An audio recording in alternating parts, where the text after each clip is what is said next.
우리가 매일 요한복음을 읽었습니다. 그래서 3번을 요한복음을 읽었었어요.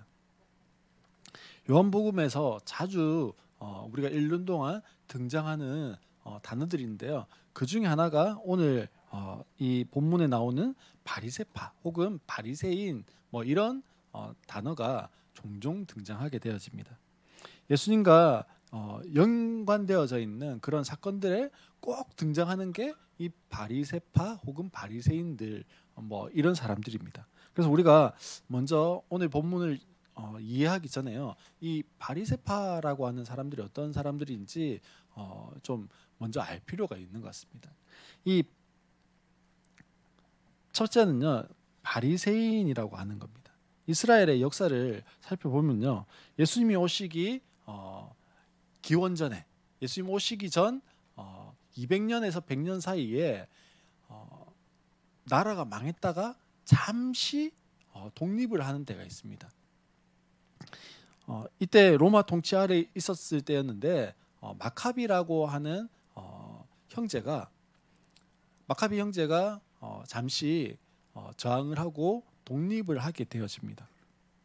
이 마카비 형제의 꿈은 무엇이었냐면요, 하나님의 사자가 왕까지 제사장이 왕까지 같이 하는 소위 신정 정치를 꿈꾸었습니다. 왜 신정 정치를 꿈꾸었을까요? 하나님의 말씀을 잘 듣고 하나님 원하시는 그런 나라를 예배할 뿐 아니라 다스려가는 그것을 꿈꿨다라는 거죠. 그러나 나라를 세웠습니다. 그리고 권력을 잡았어요. 그랬더니 인간적인 그런 욕심들이 막 올라오는 겁니다. 그래서 그 욕심을 막 부리고 있는 그 마카비 왕조를 보면서 어떤 사람들은요, 저건 좀 아니지 않냐, 저렇게 하는 거는 말씀대로 하나님 나라를 꿈꾸는 사람이 할 게 아니야, 이렇게 거부하는 사람들이 있었습니다. 그래서 하나님 나라는 정치적이거나 힘에 의한 것이 아니라 신앙적인 힘으로 하나님의 나라는 세워지는 거야 라고 하는 그런 생각을 하는 사람들이 있었습니다. 또한 역사를 볼 때 이스라엘 백성들이 나라를 빼앗기고 다른 나라의 식민지로 살아갔던 이유를 곰곰이 생각해봐도 자기의 조상들이 하나님 말씀을 지키지 않고 하나님께서 떠나 있었기 때문에 하나님 내리신 저주였고 하나님 내리신 형벌의 결과로 나라를 빼앗기고 떠돌이 생활을 하는 것이다 라고 하는 것을 알았습니다. 그래서 더욱 이 사람들은 하나님 말씀을 지키며 살아가야 되겠다라고 생각하는 사람들이었어요. 이 사람들이 바로 바리새인들이었습니다.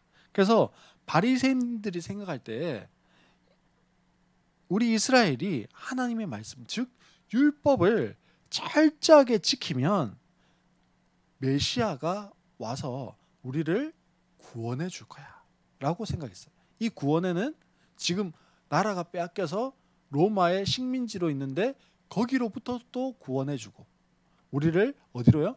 영원한 천국으로 구원해 줄 거야 라고 하는 생각이 있었다라는 겁니다. 하나님의 말씀을 무시하고 자기 마음대로 살아가는 사람들을 향해서 그러니까 어떻게 할까요? 화가 나는 거예요. 막 거부감이 들고요. 심지어는 적개심이 들었습니다.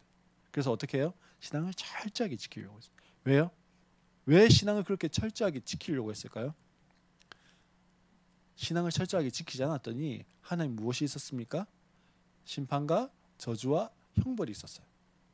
그러니 어떻게 해야 됩니까? 신앙을 철저하게 지켜야, 말씀을 철저하게 지켜야, 율법을 잘 지켜야 무엇이 없는 거예요? 하나님의 형벌과 심판이 없는 겁니다. 그리고 그렇게 잘 지킬 때 누구를 보내주시는 거예요? 메시아를 보내주시니까 그것을 소망하기 때문에 그렇게 잘 지키려고 했다라는 겁니다. 이 바리새인들은요, 이스라엘 인구의 전체 5%밖에 안 됐습니다. 그런데 영향력은요 대단했습니다.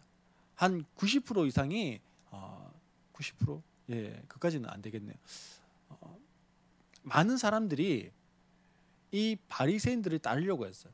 또 바리새인들 말고 또 한 무리가 있었는데 그 무리는 사두개파라고 하는 사람들이었습니다.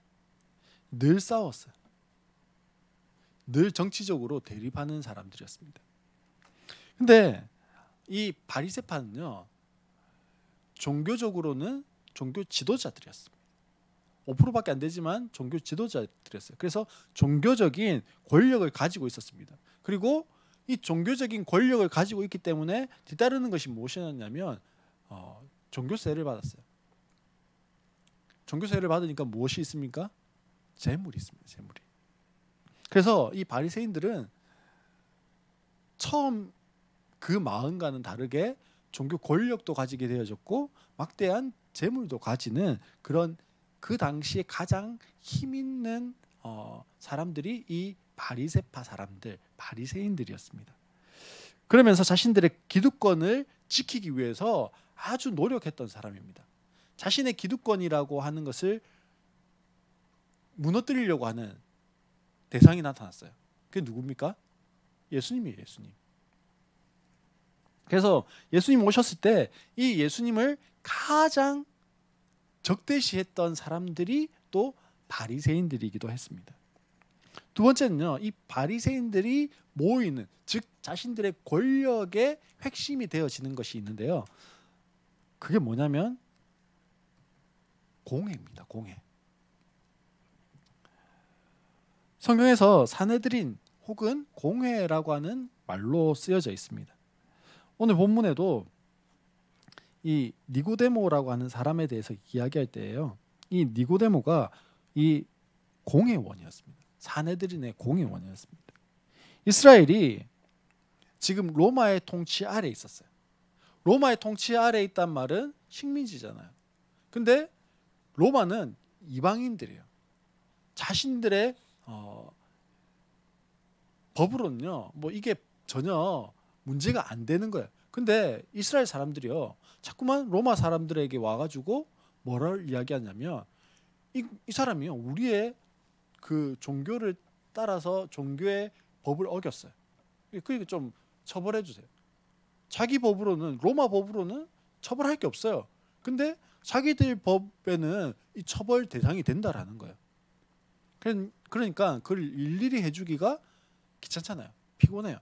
그래서는 야, 그런 종교적인 문제는 너희들이 알아서 해라라고 하면서 로마가 만들어준 게 이 바로 사내들인이라고 하는 공회입니다. 여기는요, 우리로 치면, 지금 우리로 치면 무엇과 같은 거냐면 국회 같은 거예요. 그래서 사내들인 공회원이 70명을 두었습니다. 70명의 회원이 있고요. 우리로 치면 국회의원이겠죠. 국회의원을 두고 의장은 대제사장이 맡도록 했습니다. 그래서 자신들의 이스라엘의 종교적인 문제는 전부 다 어디에서요? 여기에서 처리하도록 했던 거예요. 그래서 예수님께서 잡혀가실 때 공회의 재판을 받게 되어집니다. 공회에서. 하지만 그때 불법을 자행하게 됐죠. 공회에 모이지 않고요, 사내들인 공회라고 하는 장소가 있어요. 근데 거기에 안 모이고요, 어디에서 의장이 누구라고 했습니까? 대제사장이에요. 근데 대제사장 집에서 몰래 모였어요. 그리고 판결을 할 때 혹시나 우리가 판결에 오류가 있을까 싶어서 하루가 지난 다음에 판결을 내리도록 돼 있어요. 죄인을 잡아왔어요. 죄에 대해서 이야기를 하고 형벌을 구형을 딱 하는데 구형을 바로 하는 것이 아니라 언제요? 하루가 지난 다음에 구형을 해요. 근데 예수님은요, 바로 꽝꽝꽝 해가지고요, 바로 구형해 버렸어요. 또 심지어는 증인이 있어야 되는데 증인이 없었어요. 그랬더니 증인을 매수해가지고 증인을 삼았습니다. 그 모임이 사내들인이라고 하는 모임입니다. 자, 그런데요, 오늘 본문에 등장하는 이 니고데모가 그 공회의 회원이었습니다. 예수님이 잡히실 때도 이 니고데모가 이렇게 하는 것이 옳지 않다라고 예수님을 변호하는 장면을 볼 수 있습니다. 니고데모는 지금으로 하면 국회의원에 해당하는 사람입니다. 그리고 높은 신분에 있는 사내들인의 회원이에요. 또한 당시 종교 권력의 정점에 있던 이 바리새인이었습니다. 그리고 그 중에서도 지도자였어요. 그래서 이 사람이 움직이면 많은 그 밑에 따르는 사람들이 같이 했을까요? 안 했을까요? 같이 했었어요. 근데 이 니고데모에게 늘 궁금증이 하나 있었어요. 그 궁금증 중에 하나가 뭐였냐면 어떻게 하면 천국에 가지? 어떻게 하면 하나님 나라에 갈 수 있는 거야? 그 궁금증이 늘 함께 있었습니다. 하나님 나라는 이 땅에서 누리는 것이기도 하지만 진짜 궁금한 것은요, 죽어서 가는 천국이었습니다. 율법을 그렇게 많이 알고 있는 선생이 이 니고데모였어요. 그리고 지키는 바리새인 지도자가 이 니고데모였습니다. 근데 천국 가는 길을 몰랐어요. 어떻게 해야 천국 갈지를 몰랐습니다. 그래서 2절에 보면요, 이 사람이 밤에 예수께 와서라고 그렇게 말씀합니다. 이 사람 누굽니까? 니고데모예요. 니고데모가 밤에 예수님께 왔어요. 니고데모 자신이 충분히 종교 지도자입니다. 성경학자들이 이 니고데모가 예수님 만날 당시의 나이가 한 50 정도였을 거라고 생각해요. 왜냐하면 사내들인 공회원이 그냥 되는 것이 아니기 때문에 그래요. 근데 이 당시에 예수님은 이제 막 공생애를 시작하셨습니다. 공생애를 이제 막 시작했단 말은 예수님 나이가 30이에요. 30은 이제 막 넘긴 젊은 사람이에요. 그 젊은 사람을 모든 사람들이 지도자라고 바라보는 이 니고데모가 찾아가가지고 나의 궁금증을 좀 풀어주세요라고 질문하는 게요, 사실 쉽지 않은 거예요. 그리고 니고데모는 예수님에 대한 이야기를 들었지만 이분이 어떤 분인지 아직 잘 몰라요. 이분이 메시아고 구원자라고는 사실 잘 몰라요. 그냥 좀 탁월한 선생님 정도로 이해했었습니다. 그래서 그 체면을 다 내려놓고 낮에 사람들이 많이 볼 때 예수님께 찾아가서 자신의 질문을 한다는 것 자체가 좀 부끄러운 거예요. 그래서 언제 갔다고요? 밤에 갔습니다. 밤에 아무도 몰래 자기 혼자 예수님께 찾아갔어요. 하나님께서 이 사람을 통해서 일하시는 것은 분명했습니다. 그러니 이분에게 내가 가지고 있던 질문에 대한 해답이 있을 거라고 생각했다라는 거죠. 그래서 예수님께 니고데모가 찾아갔습니다. 우리의 인생의 해답도요, 우리의 인생의 질문에 대한 해답도 예수님께 있습니다. 그래서 우리의 인생에 대한 질문을 누구에게 가지고 가야 됩니까? 예수님께 가지고 가야 됩니다. 그러면 우리의 인생에 대한 질문의 해답을 누가 해주십니까? 예수님이 해주세요. 하지만 자신이 종교 지도자였잖아요. 그런데 젊은 사람에게 찾아가는 게요, 영 마뜩지 않았습니다. 그럼에도 궁금해서 어떻게 할 줄 몰랐어요. 그래서 결국은 찾아가게 되어집니다. 찾아가서 먼저 니고데모가 뭐라고 이야기하냐면 2절에 보면요, 랍비님, 우리는 선생님이 하나님께로부터 오신 분임을 압니다. 하나님께서 함께하지 않으시면 선생님께서 행하시는 그런 표징들을 아무도 할 수 없습니다. 그렇게 예수님께 이야기합니다. 지금 예수님을요, 빙빙 돌려가면서 예수님께 지금 말을 붙이고 있습니다. 하지만 정작 자기가 묻고 싶었던 질문, 어떻게 해야 천국 갑니까? 어떻게 해야 구원받을 수 있습니까? 이 말을요, 차마 꺼내지를 못하고 있어요. 근데 3절에 한번 볼까요? 3절에 예수님이요, 바로 그 마음을 아셨습니다. 그리고 돌직구를 탁 던지십니다. 어떤 돌직구입니까? 누구든지 다시 나지 않으면 하나님 나라를 볼 수 없다. 지금 니고데모가 예수님께 묻고 싶었던 질문이 이 질문이에요. 어떻게 해야 거듭날 수 있습니까? 어떻게 해야 하나님 나라를 볼 수 있습니까? 다시 태어난다는 것은요, 거듭난다라는 거예요. 즉 천국에 가려면 다시 태어나야 한다라는 거예요. 이런 예수님의 대답에 니고데모가 예수님께 다시 질문을 합니다. 4절에 보면 사람이 늙었는데 그가 어떻게 태어날 수 있습니까? 어머니 뱃속에 다시 들어갔다가 태어날 수야 없지 않습니까? 그렇게 이야기하는 겁니다. 그랬더니 예수님이 6절에 이렇게 말씀하시죠. 육에서 난 것은 육이요 영에서 난 것은 영이다. 육체로는요 100번을 어머니 뱃속에 들어갔다가 다시 나와도 육이기 때문에 죄의 문제가 해결이 안 되는 거예요. 100번을 그래서 거듭나도요 거듭난 게 아닌 거예요. 영으로 거듭나야, 오직 영이 성령으로 거듭나야 다시 태어나는 것이고, 다시 태어나야 새로운 삶을 살 수 있고 천국을 갈 수 있다라는 거예요. 그러면 여러분 어떻게 하면 거듭날 수 있습니까? 지금 거듭나야 누구든지 다시 태어나지 않으면, 거듭나지 않으면 천국 못 간다고 했는데 어떻게 해야 거듭나는 거냐고요. 5절 말씀 우리 같이 한번 읽어볼까요? 5절입니다. 같이 읽겠습니다. 시작. 예.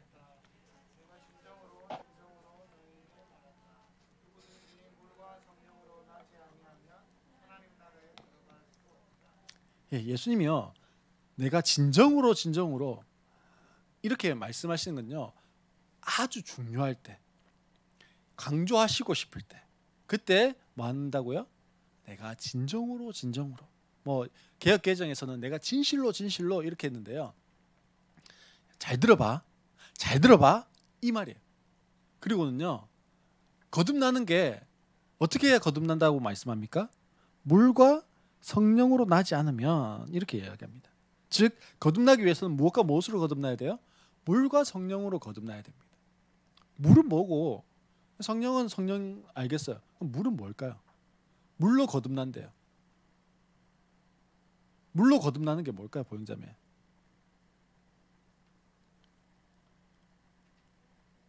예, 생수로 거듭나요. 예, 물로 거듭난다는 건요 말씀으로 거듭나는 거예요. 물은 들려지는 하나님 말씀이에요. 좋은 설교, 도덕적인 설교가 아니에요. 좋은 강연에서도 들을 수 있고, 결혼식 가도 들을 수 있고, 절에 가서도 들을 수 있는 그런 도덕적인 설교를 이야기하는 게 아니에요. 도덕적인 설교는요 사람의 변화를 가져올 수 없어요. 지금 바리새인들은요 율법의 조항들을 준수하고 지키는 것이 도덕적이고 윤리적인 것을 지키는 것이었습니다. 그러나 그것으로 사람이 변화되는 것도요 구원에 이르는 것도 아니었다라는 거예요. 하나님의 말씀이 그대로 우리의 삶에 풀어지고 들려질 때 그 말씀이 나를 변화시키는 거예요. 그래서 하나님의 마음을 전하는 말씀이 필요하고 성경을 그대로 읽는 것이 중요한 거예요. 우리가 지금 요한복음을 읽고 이제 마태복음을 또 읽고 있어요. 하나님의 말씀 자체를요 그대로 읽는 것, 그대로 내 귀에 들려지게 하는 것, 그것도 너무 중요합니다. 그 말씀 자체가 무엇이기 때문에 그래요? 복음이기 때문에 그래요. 우리가 도덕적으로 착해야 돼요. 거짓말하지 말아야 돼요. 이것 뭐 필요 없는 거는 중요해요. 근데 성경이 이야기하는 하나님의 마음이 무엇인지, 성경이 이야기하는 하나님 어떤 분이신지, 그래서 하나님이 우리가 어떠한 삶을, 어떠한 모습의 삶을 살아가기를 원하시는지, 어떠한 모습의 삶을 살아가기를 원하십니까? 영혼을 구원하는 전도자의 삶을 살아가기를 원하시고요, 제자의 삶을 살아가기를 원하신다라는 것을 우리가 말씀을 통해서 듣고 발견하고 배우는 거예요. 사람이 거듭나는 것은요 하나님의 말씀으로 되는 겁니다.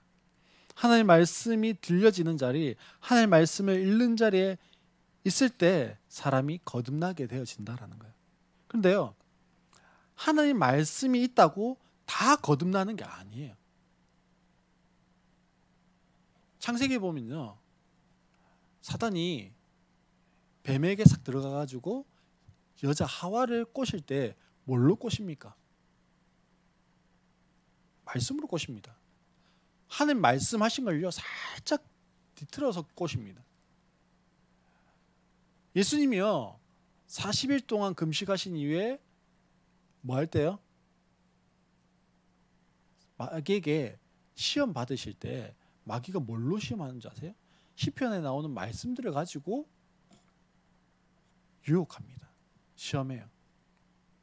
그냥 말씀이 있다고 그 말씀을 안다고 구원받는 게 그래서 아닙니다. 거듭나는 게 아니에요. 물과 무엇으로 거듭나야 된다고요? 성령으로 이렇게 되어 있습니다. 물과 성령, 즉 말씀과 무엇으로요? 성령님의 임재하심, 능력으로 구원받는 겁니다. 성령의 역사심으로 구원받는 겁니다. 본문에서 성령을 지금 요한이 무엇에 비유하냐면 바람에 비유하고 있습니다. 8절에 보면 바람은 불고 싶은 대로 분다 이렇게 말씀합니다. 우리말로는요, 경상도식으로는 바람이 불고 싶은 대로 분다. 이게 뭐 어떻게 표현할 수 있을까요? 네이티브 스피커 발음으로 뭐라고요? 그렇죠. 지 맘대로 분다. 지 맘대로 부는 거예요. 언제 불지 몰라요. 그리고 언제 안 불지 그것도 몰라요. 언제 불어요? 지 맘대로 불어요. 말씀의 자리에 계속 있으면요, 성령이 언제 어떻게 일하실지 모르지만, 역사하실지 모르지만 계속 그 말씀의 자리에 있으면 성령이 어떻게 하신다고요?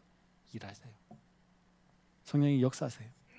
그래서 우리가 말씀의 자리에 있을 때 성령의 도우심을 구하고 성령이 그 시간 그 공간 가운데 임재하시고 운행하시기를 기도할 때 성령께서요 그 가운데 일하고 계시는 겁니다.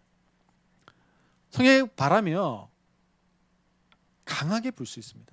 그런 사람 있잖아요. 한 방에 삶이 팍 변화됐다 이런 사람이 있습니다. 그럼 뭡니까? 성령의 바람이 강하게 확 부는 거예요. 그리고 성령의 바람이 어떻게 불 수도 있습니까? 살랑살랑 불 수도 있는 거예요. 그러면 어떻게 바뀔까요? 나는 왜 이렇게 삶이 안 바뀔까요?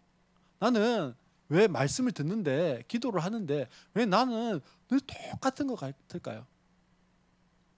사실은요 똑같은 게 아니라 조금씩 나아지는데 너무 조금씩 나아지니까 뭐처럼 안 보이는 거예요? 변화 안 된 것처럼 보이는 거예요.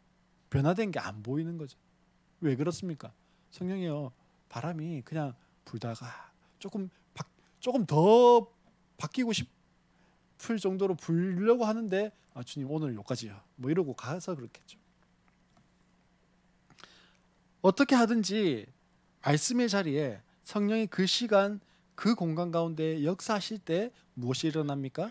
변화가 일어납니다. 성령의 역사가 있어야 변화가 있는 거예요.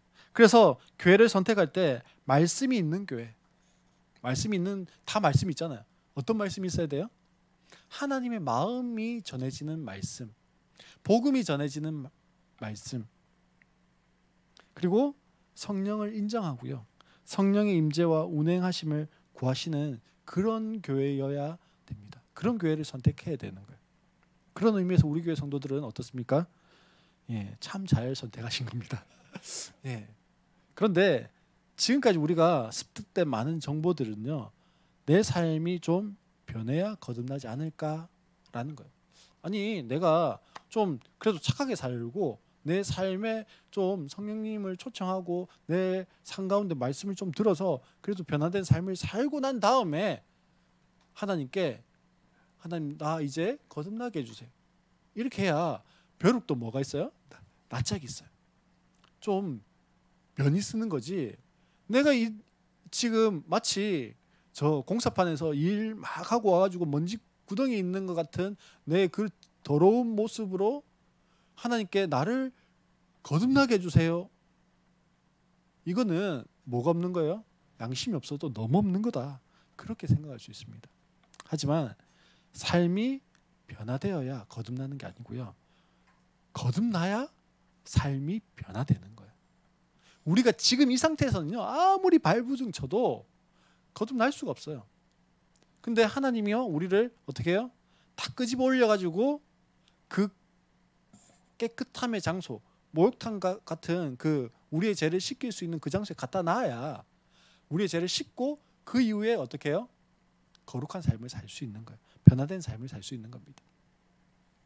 유교나 도교나 불교의 가르침이 그렇습니다. 무념무상하고 돌을 닦아서 열심히 닦아서 어디에 경지에 이르면요 열반의 경지에 이르면 부처가 된다 이렇게 가르칩니다. 하지만 우리가 대상이 없이 명상을 하고요 기도를 하고요 그러면 100% 무엇이 찾아올까요? 하나님이 찾아오는 게 아닙니다. 성령이 찾아오는 게 아니에요. 사단이 찾아옵니다. 귀신이 찾아오는 거예요. 귀신이 무엇같이 알아서요? 귀신같이 알아서 찾아옵니다. 그 자리에 누구의 모습으로요? 조상의 모습으로, 내 부모님의 모습으로. 그래서 뭐 하면 된다? 잘 공양하고 섬기면 된다. 그렇게 우리를 속입니다. 우리가 나를 비우고 기도한다고 해서 거듭나는 게 아니에요. 우리가 거듭나는 것은요, 어떨 때 거듭날까요? 주인을 바꿀 때 거듭나는 거예요. 우리가 본질상 성경은 뭐라고 이야기하냐면 진노의 자녀라고 해요. 본질상 원래가 죄덩어리인 진노의 자녀예요. 근데 주인이 바뀐단 말은요, 그래서 본질상 우리는 죄의 포로, 사단의 포로로 딱 잡혀가지고 그냥 살아가요. 근데 우리가 거듭난다는 것은요, 이제는 사단에게 딱 잡혀서 포로로 살아가는 게 아니라 해방되어져서 누구에게 내 주인의 자리를 맡긴다고요? 하나님께, 성령께 내 주인의 자리를 맡기고 살아가는 겁니다. 주인이 바뀌는 거예요. 그런 거 있죠. 막 다 쓰러져 가는 집이 있습니다. 이 주인 때는 그래요. 근데 뭐 만약에 아주 유명한 건축가가요, 그 집을 샀어요. 이제 주인이 바뀌었어요. 그 건축가가 어떻게 합니까? 너무 저 집을 그냥 뼈대는 그대로 있는데 안에를 완전히 겉과 속을요 다 바꿔놨어요. 사람들이 이야기하는 거예요. 저게 그 집 맞나? 왜요? 주인이 유명한 건축가로 바뀌고 나니까요, 바뀌는 거예요. 우리도 마찬가지입니다. 죄 포로로 딱 잡혀와서 살아가는데 주인이 바뀌었어요. 하나님 우리의 주인이 되셨습니다. 그러면 어떻게 될까요? 내 삶이 바뀌게 되어지는. 예수를 믿지 않는 사람은요, 주인이 사단이에요. 에베소서 2장 2절 말씀해 보면 이렇게 기록하고 있습니다. 그때 여러분은 허물과 죄 가운데서 이 세상의 풍조를 따라 살고 공중의 권세 잡은 통치자, 곧 지금 불순종의 자식들 가운데서 작용하는 영을 따라 살았습니다. 즉 불순종의 자식들 가운데 작용하는 영이 누굴까요? 사단이에요. 사단. 사단을 따라서 살아갔대요. 우리가 명상하고 기도를 해서 조금 착해질 수는 있지만요, 근본적으로 거듭날 수는 없는 거예요. 거듭난다는 것은요, 이전 주인이던 사단이 빠지고 그 자리에 누가? 예수님이, 성령이 그 가운데 운행하시는 거예요. 복음이라고 하는 수단을 통해서 성령이 역사하실 때 복음이 들려지는 자리에 성령이 역사하고 운행하게 되어지는 겁니다. 예수 믿고 거듭나면요, 성령님이 우리 안에 마음과 생각을 주십니다. 말씀대로 살고 싶은 마음을 주시는 거예요. 성령을 따라 행하고 싶은 생각을 우리에게 주시는 겁니다. 우리 주보에 보면요, 예레미야서 31장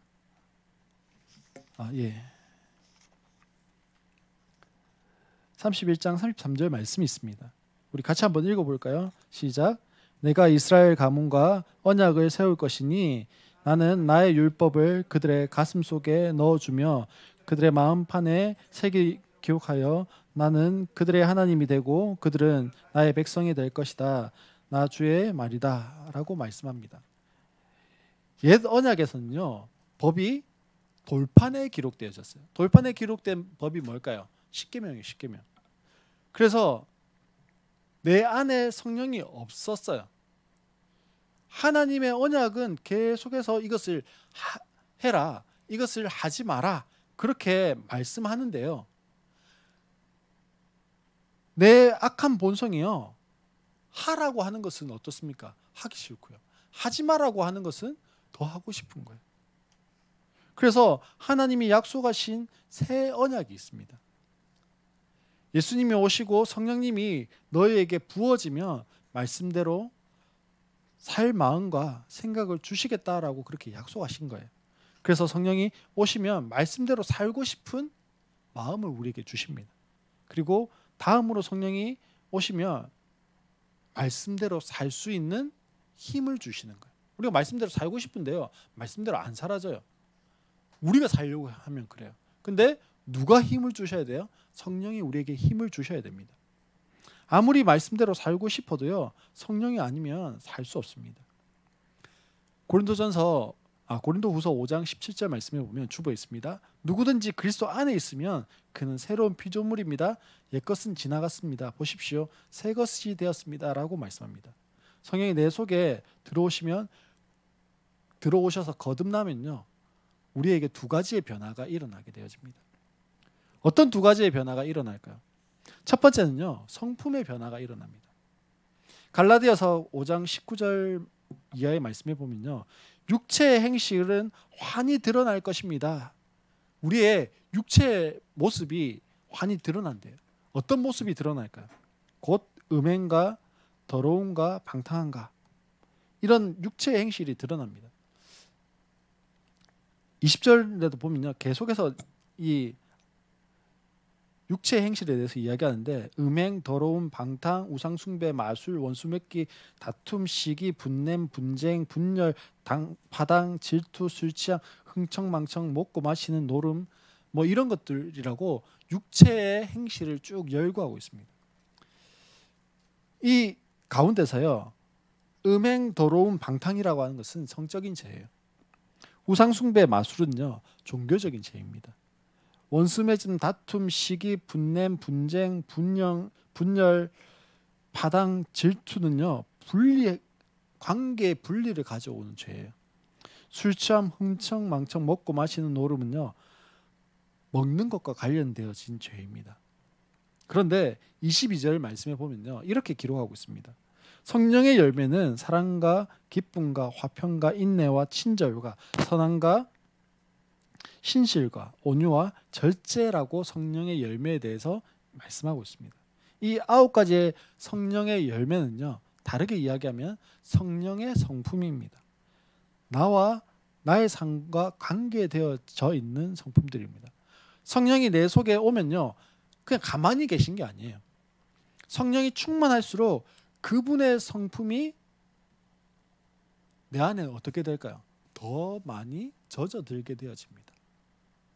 내 안에 성령으로 충만할수록요, 사랑이, 기쁨이, 화평이, 인내가, 친절이, 선함이, 신실함이, 온유함이, 절제함이 계속해서 내 가운데 충만해지는 거예요. 그 충만한 그 성령의 열매가요, 내 혼을 뚫고 나옵니다. 그리고 내 육을 뚫고 내 삶 가운데 그 성품이 무엇하도록요? 나타나도록 만드는 거예요. 그래서 내 성품이 아닌 거예요. 누구의 성품입니까? 성령의 성품입니다. 육체를 따라 살던 우리의 행실은요, 19절 이하에 나오는 그 사단의 성품이었습니다. 나의 기질이 아닙니다. 사단의 기질이 나의 기질처럼 나를 그런 것처럼 속일 뿐입니다. 그런데 성령의 성품도 동일한 거예요. 이거는 내 성품이 아니에요. 누구의 성품이에요? 성령의 성품이에요. 근데 성령의 성품이 내 속에 들어오면 그 성품들이 무엇 한다고요? 드러나는 거예요. 그러니 사단의 성품도요, 그냥 죄의 본성 가운데 가만히 두면 무엇이 드러나요? 그 사단의 성품이요, 계속 우리 가운데 음란, 더러움, 음행, 더러움, 뭐 술 취함, 시기, 분쟁, 다툼, 뭐 이런 여러 가지들이 드러나고요. 성령의 성품도 내 안에 들어오면, 그 성령의 성품으로 충만하면 그 성령의 성품인 사랑과 희락과 화평과 온유와 절제와 뭐 이런 것들이요, 선함과 이런 것들이 우리를 통해서 뭐 합니까? 드러나게 되는 겁니다. 그래서 마치 성령의 성품이 내 기질처럼 드러나는 거예요. 그래서 하루아침에 알코올 중독자, 니코틴 중독자가 그 알코올 중독에서 벗어나고요, 니코틴 중독에서 벗어나고 혈기와 다툼이 사라진다라고 하는 간증들을 우리가 듣게 되잖아요. 그런 사람들이 있다라고 이야기를 듣게 되집니다. 이유가 뭐예요? 성령의 성품이요, 내 혼과 육을 뚫고 나와서 그 성품대로 못하게 하기 때문에 살도록 만들 힘을 주시기 때문에 그렇습니다. 내가 원래 그런 게 아니에요. 성령의 성품이 나를 통해서 나타나기 때문에. 근데 은혜가 떨어지면 어떨까요? 성령으로 충만하지 못하면 어떨까요? 다시금 사단의 성품들이요 꾸물꾸물 올라옵니다. 그래서 그전에는 다 사랑스러워 보이는데 뭐예요? 성령의 충만함이 떨어지고요. 은혜가 떨어지면 다 짜증나 보입니다. 그래서 그런 분들 있죠. 신랑이 옆에서 숨 쉬는 것만 보고 있어도 짜증난다. 뭐 이렇게. 예. 저희 집은 그렇지 않기를 소망합니다. 둘째는요. 능력의 변화가 있습니다. 고린도전서 12장 7절에 보면 각 사람에게 성령을 나타내신 것은 공동의 이익을 위한 것이다 라고 그렇게 말씀합니다. 각 사람에게 성령을 나타내시는 것이요 8절로 10절까지 나옵니다. 어떤 사람에게는 성령을 통하여 지혜의 말씀을, 어떤 사람에게는 같은 성령을 따라 지식의 말씀을 주십니다. 어떤 사람에게는 같은 성령으로 믿음을 주시고 어떤 사람에게는 같은 성령으로 병 고치는 은사를 주십니다. 어떤 사람에게는 기적을 행할 능력을 주시고 또 어떤 사람에게 예언하는 은사를, 어떤 사람에게 영분별하는 은사를, 어떤 사람에게는 방언 말하는 은사를, 어떤 사람에게는 방언을 통역하는 은사를 주십니다라고 고린도전서 12장 8절로 10절까지 말씀해서 말씀하고 있어요. 이게 뭡니까? 성령의 은사들이에요. 우리에게요. 이 성령이 임하시면 거듭나면 나타나는 변화가 첫 번째는 뭐라고요? 성품의 변화가 일어난다고 했습니다. 그리고 두 번째는요. 능력의 변화가 일어나는 겁니다. 성령의 능력이 나타나는 거예요. 성령의 능력을 나를 통해서 드러내시기에 내가 교만할 수 없는 거예요. 내가 높아질 수 없는 거예요. 근데 사람이요. 은혜가 떨어지면 어떻게 될까요? 은혜가 떨어지면요. 내가 한 거라고 생각합니다. 우리에게 능력이 있다라고 생각합니다. 요한복음 14장 12절 말씀입니다. 예수님이 이렇게 제자들에게 말씀하십니다. 우리 요한복음 14장 12절 같이 한번 읽어볼까요? 같이 읽겠습니다. 시작. 내가 진정으로 너희에게 말한다. 나를 믿는 사람은 내가 하는 일을 그도 할 것이요 그보다 더 큰 일도 할 것이다. 그것은 내가 아버지께로 가기 때문이다. 예수님이요. 우리가 거듭나면 그래서 성품의 변화가 있고 능력의 변화가 있는 우리들은요. 어떻다고 이야기하십니까? 예수님이 하신 일을 한대요. 우리가 요한복음을 읽었고 지금 마태복음을 읽고 있습니다. 그 복음서에 나오는 예수님이 하신 일을 뭐 한다고요? 너희도 어떻게 한다고요? 할 것이요. 그 다음 뭐라고 되어 있습니까? 그보다 더 큰 일도 할 것이다. 왜 더 큰 일도 하게 되어집니까? 예수님이 이제 가시기 때문에 그래요. 어디로 가십니까? 하나님이 계시는 아버지가 계시는 천국으로 가십니다. 그래서 우리에게 그 능력과 권세를 무엇하시고 가신 거예요? 위임해 주시고 가신 겁니다. 그래서 우리가 거듭나면 무엇이 생기는 거예요? 능력이 생기는 거예요. 어떤 능력요? 예수님께서 행하셨던 것 같은 능력. 성령이 일하시는 그 능력. 앞에 우리가 고린도전서 12장에서 읽었던 지혜의 말씀과 지식의 말씀, 믿음과 병 고치는 은사, 기적을 행하는 능력과 예언하는 것, 영을 분별하고 방언을 말하는 것, 그리고 방언을 통변하는 은사가 우리에게 주어진다라는 거예요. 지식의 말씀이 뭘까요? 지식의 말씀은요. 어떤 사람에 대한 과거와 현재의 정보를 하나님 알게 하시는 거예요. 이 사람 봤는데요. 이 사람에 대한 과거에 만약에 그런 거 있죠. 과거에 너무 어렸을 때의 모습이 보이는 거예요. 근데 어렸을 때 우울했던 아이 모습이 보이는 거예요. 그게 뭡니까? 지식의 말씀이에요. 지혜의 말씀은 뭘까요? 말 그대로 지혜 있게 말씀하는 거예요. 이 사람 봤는데요. 아무도 없으니까 맨 땅에 이 사람 봤어요. 근데 이 사람이요. 좀 잘못하고 있는 게 보여요. 잘못하고 있는 게 보이는데 지식의 말씀으로 그걸 받았잖아요. 그래 어떻게 이야기하는 거예요? 야, 니 그렇게 하면은 죽는다. 그러다 진짜 그 사람이 죽었어요. 그럼 어떻게 될까요? 하나님 그걸 원하신 걸까요? 아니에요. 하나님 그렇게 보여주신 이유는요. 말씀하도록 하는 이유는 그래서 뭐 하도록요? 돌이키게 하기 위해서요. 그럼 지혜 있는 사람은 어떻게 해야 됩니까? 야, 네가 좀 만약에 성적인 문제다. 죄를 짓고 있다. 그러면 어떻게 해요? 하나님 너를 좀 더 거룩한 삶을 살기를 원하신다. 그렇게 하면 좋잖아요. 뭐 혈기를 늘 내는 사람이에요. 그러면 뭐 하면 됩니까?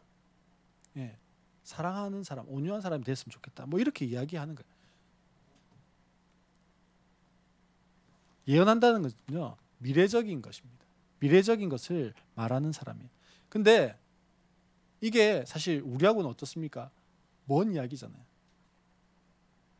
근데 거듭난 사람에게는 하나님 어떻게 하신다고요? 성품의 변화와 함께 능력의 변화도 주신다고요. 가장 먼저는 우리 성도님들이요, 성품의 변화가 있기를 소망합니다. 성령의 그 열매를 따라서요, 성령의 그 성품들이 우리의 성품들로 나타날 수 있었으면 좋겠습니다. 사랑하는 성도 여러분, 니고데모의 고민이 무엇이었습니까? 어떻게 해야 거듭나는가 하는 것이었습니다. 어떻게 해야 천국 가는가 하는 것이었습니다. 예수님의 대답은요, 예수님의 가르침은 오직 물과 성령으로 거듭난다고 했어요. 물과 성령으로 거듭난다는 게 무엇이라고 했습니까? 말씀과 성령으로 거듭나는 거예요. 하나님의 말씀이 들리는 자리, 하나님의 말씀이 읽는 자리에 있을 때 사람이 거듭나게 되어집니다. 또 성령이 내 속에 들어오셔서 거듭나면 두 가지 변화가 일어난다고 했어요. 첫 번째는 무엇을 변해요? 성령의 성품으로 변화되는 것이고요. 성령의 능력으로 변화되는 것입니다. 성령의 9가지 열매를 맺어가는 것으로, 성령의 능력이 나타나는 것으로 내 삶이 변화되어져 가는 것이라고 했습니다. 오늘 니고데모의 고민이요, 우리의 고민이 되어졌으면 좋겠습니다. 그리고 그 답 또한 우리가 붙잡고 나아갔으면 좋겠습니다. 답을 붙잡고 나아갈 뿐 아니라 답이 붙잡혔을 때 나타나는 변화가 두 가지 있다고 했죠. 성품의 변화와 능력의 변화. 이 변화의 삶을 살아갈 수 있는 우리 성도님들 되시기를 주의 이름으로 축원합니다.